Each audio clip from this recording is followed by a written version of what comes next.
Braves are back in the win column. It's Thursday night. There's football on, apparently. So that means let's get to some Braves talk.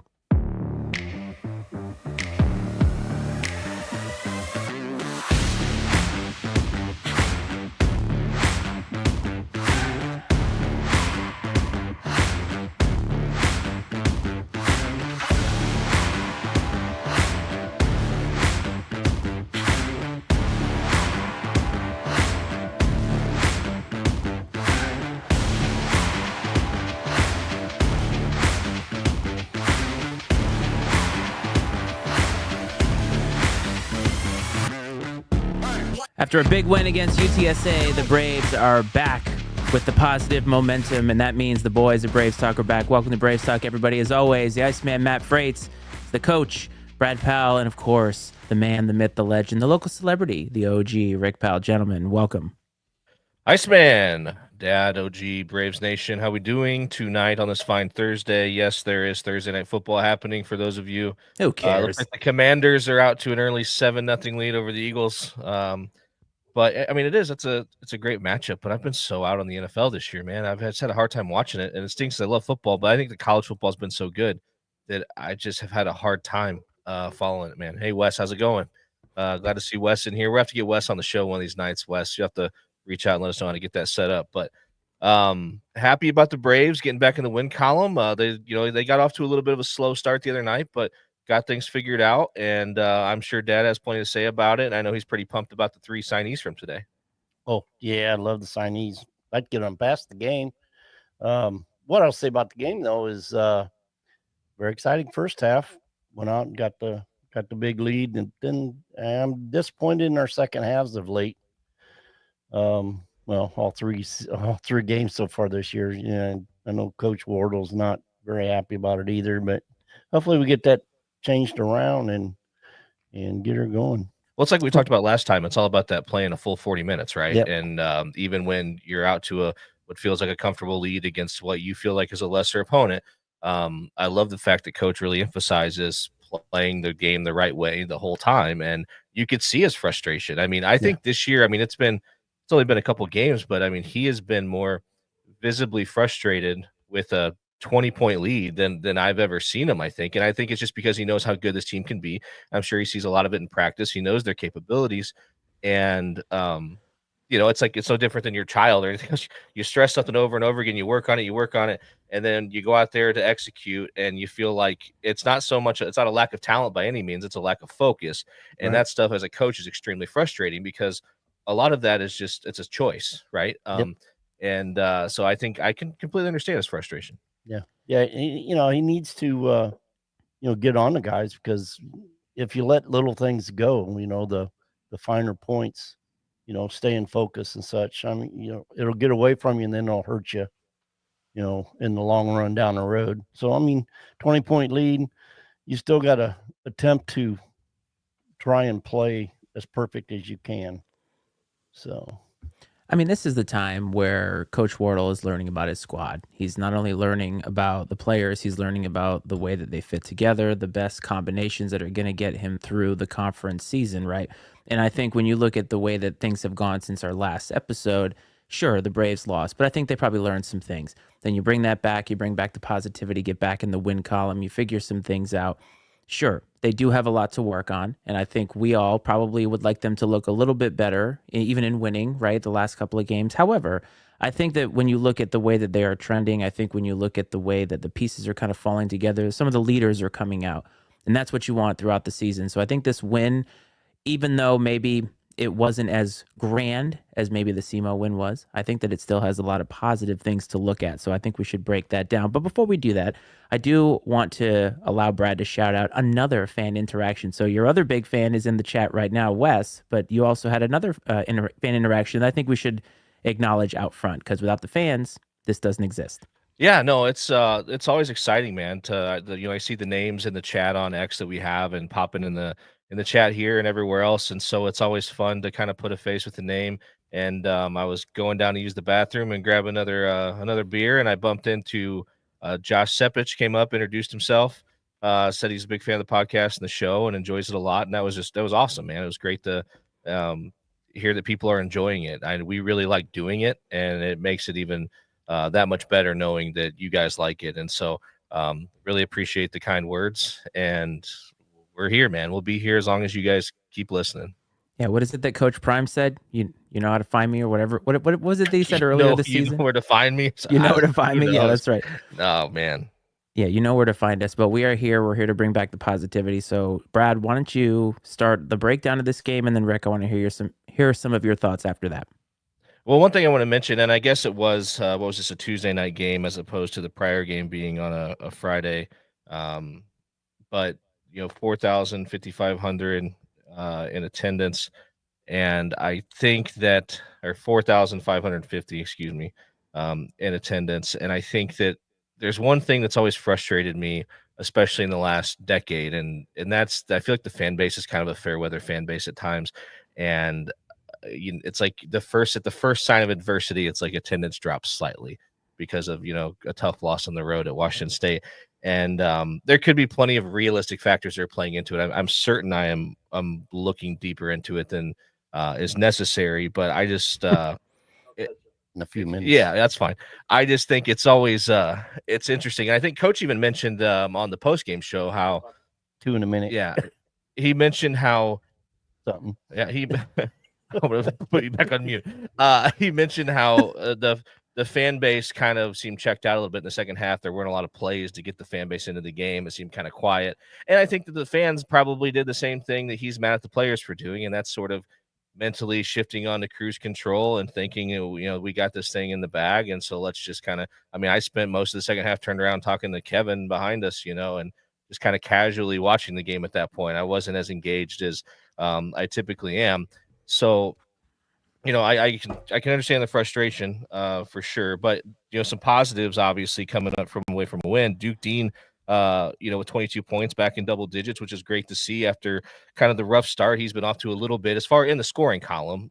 He hasn't been what we've been used to seeing, so nice to see him get back there. And then we also got double digits from Almar, Darius, and Zeke, which was fantastic. And this is like 3 games in a row maybe where Almar's gotten himself into double digits, which is good to see. The big thing for him is we just got to find a way to keep him out of foul trouble. And then Christian Davis, he didn't have a great night offensively, but one thing that I think we're starting to see is, and now I'm not going to say this is a reach a little bit, but I want to give credit where it's due. And he's almost like Malavai light. He's finding ways to show up in the box score and impact the game, even if he's unable to have the success on the offensive end that we would like to see. And he's doing that through, he had 7 rebounds, 2 assists, 2 blocks, 2 steals. So he's still stuffing the stat sheet, even, if he's unable to put up the points that he would like to put up. And he seems to remain mentally engaged and give effort throughout the game, even if his shots aren't falling. And, those are the types of guys that coaches love. And I do think that one thing, I won't say that hurt us down the stretch in the second half when, Almar got in foul trouble and stuff. Only 11 points from the bench the other night, which was, what 3 of them came from Bully. I think Connor Dillon got 5, so I mean that's what's that 5, and so 9 of them came from those 2 guys, if I'm looking at it correctly, or no, 7 of them came from those 2 guys, 7 of the 11, and then Meta with 2. So not what we need from the bench, but Dad, I'll kind of let you hop in and maybe I guess criticize what I have to say or compound on it, whatever. Yeah. Meta had 6, not 2. Sorry, I probably had it off. I'm like looking here. Got to give him credit when he gets it's it. 6. Yeah, he had 6. Oh, I'm looking at the freaking rebounds category. No wonder. Yeah. No, okay. I mean, as a team, I'm 48 boards as a Professionals. Team. That's good sign. Almost 42% from 3. That's good sign. Thankful for Duke. What was he? 4 of 9. Almar is 3 of 7. He was 3 for 3 in the first half, and he didn't hit one after that. Somebody must have said he hasn't missed yet. I did not say a word. I'm not saying you did. I am somebody making did. sure I don't say that. You for did those it out there. The first game, what was it? Zeke went off and hit, and I happened to turn around to Kevin and say something. He ain't missed yet, has he? And he never made. I don't think he hit another one after that. And then Kevin did the same thing in the X chat Friday night. about somebody. I can't remember who it was. It was Connor Diller, but he made a comment that he hasn't missed yet, and then he didn't make another one, I don't think. Or maybe he did eventually, but he missed the next couple. Yeah. But anyway, Kiss I of death, mean, fellas. Also the other night we're without Birch, so that's going to hurt us a little bit. Some defense is going to be able to tighten down on us a little bit, maybe because of that. Because now we only got one, maybe two of the guys that's even willing to drive to contact. But everything else to me on that looks good. Free throws I think are better now than we've had in the last few years. We're in the last 3 games. We're in the low 70s, where I think before we were in the mid 60s. It seems like this time, just not very good free throw shooting. But let me get onto the crowd real quick. Uh-oh. Coach Wardle, he didn't scold us. He wouldn't do that, but he did bring the fans up, that we weren't getting into it. We were in the first half, but then, when you get a big lead, that's part of the problem. And not that it's a problem is from the fans, because we like to see the big leads, but then when play gets a little ho hum, which it kind of did, and because Just weren't a lot of exciting yeah, plays to keep the UTSA, fans San engaged. Antonio, they actually beat us the second half, so there wasn't a whole lot for us to get in. And coach knows this. Peoria basketball fans, Bradley fans, very knowledgeable. We know. I mean, because the meta deal, it was talked about a little bit earlier this afternoon on one of the mutual board deals. And when he stepped back behind the 3 and just kind of like give that little fake, the entire crowd, no. Yeah. You almost heard the crowd like in unison, like Yeah. say no. Like Yeah. And I'm like, oh, he punked the crowd. Good job, meta. But hey, if he'd have shot it and made the it, roof would have blown off the geez, place. yeah, the roof would have went off. But then he would also probably got sent to the bench. It would have been the Let's first not and do that. last 3 he made in the season. But no, I mean, we're getting better. I mean, we're better, or it looked to be a little bit better this game than our first game against SEMO.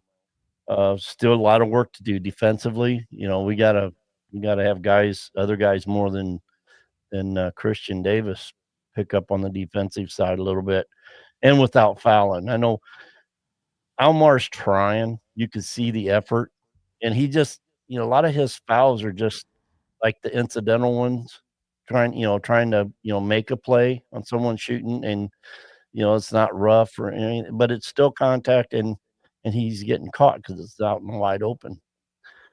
But Yeah, I mean, you're right. We're getting better. Obviously, there's some work that still needs to be done on the defensive end of the floor. Too many turnovers, 18 turnovers Yes. as a team. UTSA scored 25 points off of turnovers, which is a lot. And so, that's something I know that coaches all over. I mean, that's something that seemed very obvious to us. For stretches in the game, we turn the ball over a lot, and that's just not something you can do. I mean, let alone that's not something you can do against UTSA.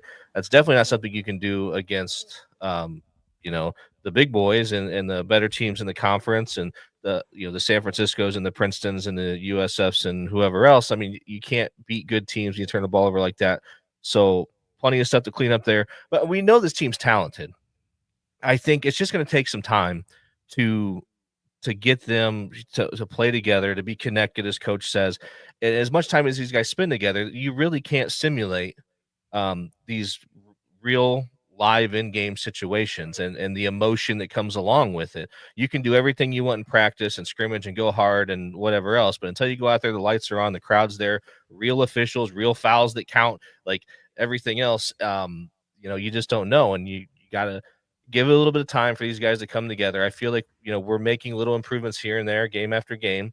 We hope it keeps going that way. It'll be I think, as the turn, we'll talk about Myrtle Beach a little bit here towards the end, but it'll be curious to see how the team performs in that environment. They're going to be out there for probably like 4 or 5 days at least. And it's, kind of in some sense, it's probably going to be fun, but it's also a business trip. And can you stay focused? And they're probably going to play inside of the equivalent of a high school gym. So you're not going to have the typical crowd that you would normally have. And so it creates an interesting environment that requires you to stay focused. So there's going to be some opportunities for them to do some growing, and definitely looking forward to that. But there's a lot to be excited about when it comes to this team.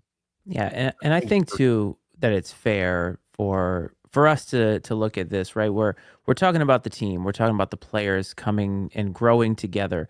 I think it's also fair to think about Coach Wardle, and I think Coach Wardle obviously has a coaching style. He is going to coach that way, but I think he's also trying to find a sweet spot of how to coach them, how to get the best out of them. And I think performances like this, when you see him be so frustrated, but that's obviously because, hey, we've been working on some things and he's now getting into his rhythm on how to coach them. And like when I look at this stuff, I know that when tournament time comes, we're going to talk about non-con and all that kind of thing. And I think overall the Braves should be okay through their non-conference schedule. They should get some good wins under their belt. But that conference slate is going to matter, right? The conference tournament's going to matter. Arch Madness is going to matter. And I think if you're talking to Coach Wardle behind closed doors, he's thinking about that time period. This is the time to really get that straight, see how you are against competition outside of the conference. And then now hopefully you get into a rhythm once we kind of turn the calendar over into the new year, start to get that conference slate going. And that's kind of when I'm thinking about Coach Wardle, when I'm listening to you guys talk about this, I'm thinking he's trying to figure it out too, not because he doesn't know how to coach, but because this is a new group of guys. You're losing a Mal, right? Like Mal not being on the floor is huge. And so you're trying to replace a ton of different things. And there's going to be some growing pains, but there are things that can be fixed. Like so far, watching them, I don't know if you guys agree. I haven't really seen anything that's like, wow, that's not fixable. Like we're toast. Yeah, a lot of it's just focus, mental focus, and a little bit. I don't even say effort, 'cause I feel like the effort's there. It's just directing. You don't see in a stat sheet. Yeah, it's more like putting the effort towards the right things at the right time, I would say. I think we play hard, and yeah, Wes, absolutely right, man. 3 games in 4 days, great simulation for March Madness. That's one of my favorite things about these tournaments, holiday tournaments, things like that. I'm glad that this one's 3 games. A lot of them seem like they're only, I guess you get the one usually at home against a bad team, and then you go to the site and play 2. But it's nice that we get 3 and 4 days. That is good simulation. And I mean, let's be honest, I don't want to be too much of a Debbie Downer about the league's at large chances, but with the way the non-con's gone so far, I mean, it's not going well. And as a whole, top to bottom. And so it's really hard to get too optimistic about the at-large chances for anyone in the league. And it's really going to come down to winning Arch Madness, I think. And so doing things like this to prepare yourself to be ready to play those games and to grind it out in St. Louis is going to be invaluable. Yeah, That's a lot of pressure too. Yeah, Yeah, absolutely. Especially when you're picked the number 1 team, preseason favorite, right? It's definitely a lot of pressure, because it's like anything less than that's going to be considered a failure, not just within your own locker room, but around the league, around your fan base, and it's a lot to carry that around with you, even throughout the season. I mean, I feel like at times you can see the frustration because these guys know what they're supposed to be doing, at least from the predictions and things like that. So you can see the frustration when things kind of aren't going so well. Go ahead, Rick. I'm stuck. You're No, I stuck. mean, we've hit it about all the stuff. I mean, the Valley's down. I mean, we got 5 new coaches and virtually 5 teams that are top to bottom new players. It's like UIC's playing a little tough, huh? Well, I mean, It's maybe too early to tell for sure, but yeah, I mean, but But I Rick, mean, you got to remember, we talked about it though. The Valley really got overrun and overturned in a lot of different ways. And we Yeah. talked about Bradley being so consistent. And so it's not really an indictment on the Valley as a conference historically that this might be a year where they feel more one bid conference, even though historically, obviously, they usually are. I think it's just this is the cyclical nature of where we are. NIL and transferring and all of that stuff has changed the entire landscape, and Yep. it's now trickling down even more so to the mid-level conferences like the Valley. But the Valley is still quality, and you never know. By the time we get to February, we might be talking about, wow, these Well, teams I really mean, turned it around. you take the strength of the schedules, who everybody's going to be playing. I mean, it's like our loss to Washington State. Yeah, we're down about it, but if for those who haven't really vested in looking. That's going to be a very good team. They were in the one. What are they now? Like 80 or they're in the 90s now like on the Ken Palm. 96 or something like They're that. going to be down in the 50s or better. I hope so. That'd be by wonderful. the time it's all said and done, they are a very, very good team. There's not going to be many teams go out there and beat them. And let's maybe I should pull back a little bit because let's go watch them tomorrow. No. Get on ESPN Plus or whatever channel they might be playing. They're playing over at Iowa City tomorrow night against Iowa. So I think it's like a 7:00 game. Go, watch them. Be good. That'd be a good litmus test. It's going to be where they're at. Well, their first 3 games, they're 3-0, and their first 3 games have all been at home. So we get them out on the road against an even better team. Weird things happen in Pullman, Washington. Yep. That's right. As we saw the other night. So, but I mean, and we've got some pretty good teams coming in, and this tournament we're going to, and we'll talk about it a little bit more later. But I will put it this way: except one team, it is not a dog crap field yet. I mean, we'll see how it ages. But we'll get to that. But I mean, let's not look too far ahead because obviously we got the Northern Illinois Huskies coming to town. I was going to say, don't overlook them. Notre Dame did earlier this season, so Bradley cannot do that.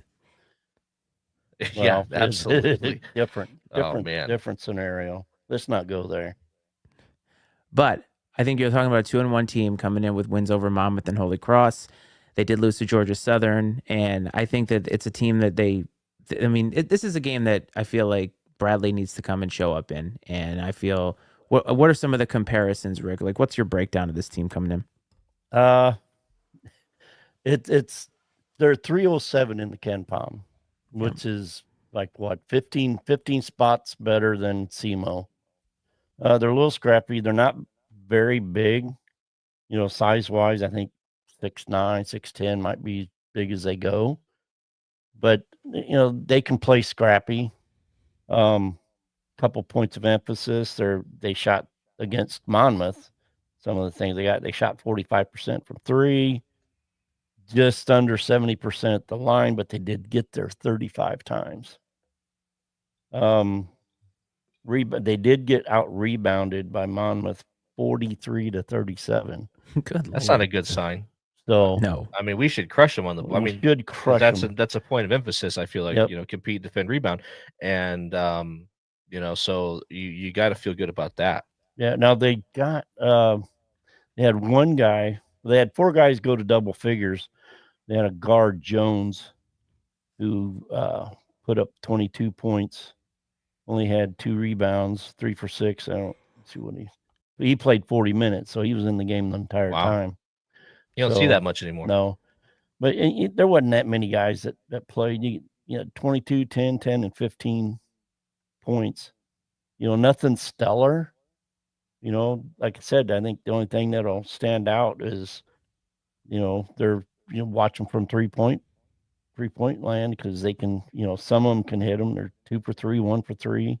Well, one thing to remember too is that playing Bradley for some of these teams, Bradley's worked their way up there. They're a very highly thought of mid-major, and this is an opportunity for a lot of these programs to go get themselves a good win. Yeah, exactly. And so you're going to get these teams best shot. Yeah. No, Bradley's not a Power 5. It's not the same as going to Cameron Indoor to take on Duke or whatever, but it's definitely a team that's 200 spots ahead of you in the Ken Palm, and it provides a chance to get a great signature win. And here you even have the layer of it's an in-state opponent, which adds a little bit of I don't know what to call it, rivalry by any means, but it certainly adds another layer of competitiveness to it. Well, I look at this, I mean, we should be well ahead of them at halftime. So what I want to look for finish is let's come out the second half. Yeah. They've got the hashtag prove them. Come on, prove them. Prove us. With about 10 minutes to go in the game, they need to put the graphic up on the beautiful new scoreboard from Mortal Kombat. Finish him. And just take it to him. Instead of prove him, finish him. That needs to be the motto. But this is where the focus is going to come in. This is a team you need to stay focused on because you should beat them, and you will beat them if you stay focused. But if they lose focus, then you're going to have another terrible second half, and that's not a trend we want. Yeah. No, not at all. And I know that people get frustrated if you see when we get in these games, we're up 20, 20, 25 points, and you see some of the starters still out there and playing, and people are like, "Why you got them out there? These guys are gonna get hurt." You can't Minutes. until these guys prove to you that they can play a full 40 minutes. They're going to play a full 40 minutes focused with great effort. Until they prove to you that they can do that, you have to keep them out there, I think. And then once you get to the point where you can trust them and they've proven to you that they can do that and they're going to do it under any circumstances, then you can get to the point where, okay, you're up by 25 with 8 minutes to play. You can take your foot off the gas, I guess. Get those guys off the floor, get them a little rest, especially once you get Bring in into some the deep season. bench guys. Yeah, get the bench involved. But at the same time, though, we know with these metrics in the net and everything else, margin of victory matters. A lot of this stuff matters too. So the style points come into play as well. Yep, that's why I'm going to say if you're up on them 15 at half, you at least need to come out. Given that you might be putting in some of your deep bench, you better beat them by 10 in that second half. So 25-point win. That's the way I see it. But yeah, I agree. It's an opportunity for the Braves to kind of pad their resume a little bit, right? Yeah. And these things are going to matter, and they're going to matter very heavily, especially if Bradley does what we all think that they can do, win the tournament, seeding, all that kind of stuff. Like, there's a lot that it could affect. It sounds ridiculous to think about Northern Illinois in the beginning or mid of November, but every single game matters, and this game is going to matter. So that's a game to look forward to. I believe that's next Saturday, gentlemen, at Carver. Yeah, this Saturday. 2 days, Carver. It's a 7 o'clock start. So, I mean, good opportunity to draw a good crowd, I'm hoping. And maybe with Northern being close, maybe they'll bring a few fans too, which always makes it a little more fun. And we can show them what real basketball is all about. That's right. So we're also looking ahead to Myrtle Beach. Obviously, the three of us will be there doing a live show because, we want to go to Myrtle Beach. I wish. I know. That was something actually we talked about. I think a lot of people thought maybe going to Myrtle Beach. I'm sure some people who are listening to this will find themselves down there. It is close to Thanksgiving after all. So why not spend the holiday in a much more temperate climate than I'm sure Peoria is right now. But Rick, you did talk about how this wasn't I believe you said dog crap field, but why don't we do a very brief overlook on what that looks like, and hopefully we'll get a show in between now and then. I said dog crap basically kind of in jest of someone on board over the summer called the field the dog crap field. Is this a beef between you and this person? No. Okay. No. There's a lot of people that aren't fans of the non-con schedule in general, and that's fine. So I think a lot of people go off of name of a school, which a lot of people probably didn't know who UTSA was, and thought, okay, it's a nobody school. Those guys are going to end up being pretty good too. But I'm just going to run down this. This is the net of the field of each team in the field. Net or Ken Palm? Or what are we talking about? Ken Palm, excuse me, Ken Palm. The worst team is 303. That's Portland. They're 1-2. Who we most likely won't play, hopefully. No. I don't have the brackets here in front of me. I don't think they're on the same side. Because we can cover that at another time. But then you got Wright State at 189. And then Ohio at 161. Texas State, who we play, is at 132. They'll be the second best team we've played so far this year. So, and they are they're very pesky. They will have Behanzi. They're not really tall and big either, but their only loss is a close game at TCU, right? Yeah, so far they lost by 5 at TCU just a couple days ago at TCU. So they are 2-1, and then after that we got Middle Tennessee State, the 129 at 3-0. South Florida 127 at 1-2. Princeton is 87 at 3-0, and then of course us, we were at 98, and we're 2-1. We'll be 3-1. So I mean, obviously we get Texas State for sure. Then the hope is to get Princeton in the semis, right? Yep, I forgot who the heck they play. And then I don't know. And then I guess USF maybe hasn't gotten off to the start that they had hoped they would. Obviously, losing their coach and everything was, I'm sure, very difficult to deal with on multiple levels. But hopefully those guys are getting it going a little bit, because you want to play teams that are winning games and that are playing well, because those are things that, one, make you better, and two, again, help the metrics. Yep. Yeah. So that's just to look at that. But even Myrtle then, Beach just tournament. like Wes said earlier, man, 3 games in 4 days. Even who cares who they're against? 3 games in 4 days, going out there, and experiencing that, and having to get yourself ready to play mentally and physically, dealing with the adversity that brings along. They're going to learn a lot about this basketball team over those 4 days. Yep. Yeah, it doesn't look like we're going to be playing anybody above 200. So on the fantastic Ken Palm, so that's good. Yeah, so lots to look forward to. I think we can do a more thorough breakdown of the Invitational next week, and hopefully by then we'll have a winner under our belt, and some folks will be excited about it. Maybe we can even get more people here in the chat, a la what we want to see at Carver. But gentlemen, I think this has been a good show. But Rick, you're not going to get off the hook before you give us Meta's stat line against Northern Illinois. Northern Illinois stat line for Meta. Here we go. I was wondering if he's even going to play, but I'm sure he will. I'm going to go 6 points, 7 boards, 2 assists, and a steal. No blocks? Oh gosh, he should probably have 3 blocks. 14 blocks. 3. All right, everybody. So what I want you to do right now, open up DraftKings. Make sure you go to the lines for this game. Put all of your money, all of your college, whatever it is, whatever money it is that you're saving up for, put it all on that Meta stat line, and Rick will pay you back if you lose. So, gentlemen, that's right. I think we have a lot to look forward to this week. I'm glad we did this show tonight.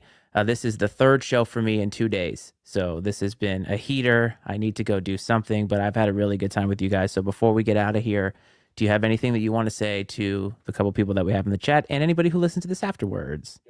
Go ahead, Dan. Hey, if you're here in town, come on out to Carver. Come see us. Come see the team, the game. Watch it, enjoy it. Hey. Come see the team. He means come see me. I'll sign autographs. That's right. That's what he means. That's okay.